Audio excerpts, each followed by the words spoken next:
Barkanmu da warhaka.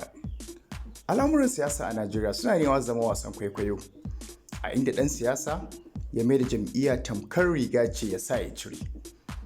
Domin me ya sa ya cire zai iya shiga wannan jam'iyya ya koma waccan jam'iyya a lokacin da ya ga dama, ya ci mulki a waccan jam'iyya ya ƙara faɗawa waccan jam'iyya a lokacin da ya zama.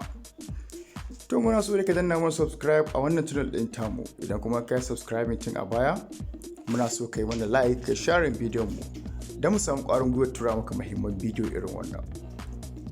Mun san cewar gwamnan jihar Zamfara Matawalle ya bar jam'iyyar da yake ciki ya koma jam'iyya mai mulki a 'yan kwanakin da suka gabata.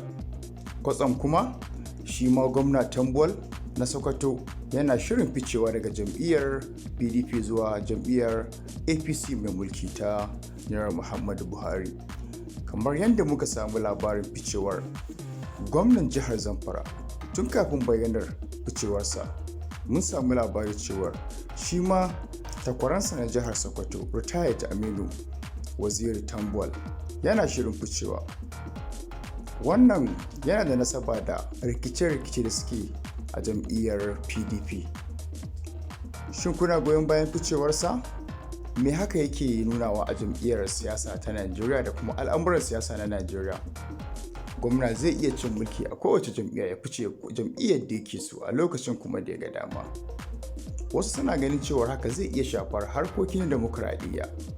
Wasu kuma suna ganin cewar rashin aƙida shi yake jawo irin wannan al'amari. To shi kenan da ƙarshe dai muna so ka danna mana subscribe a wannan channel ɗin tamu don mu samu ƙwarin gwiwar tura maka labarai masu muhimmanci irin wannan. Allah ba mu zaman lafiya, Allah ba Najeriya zaman lafiya. Muna godiya.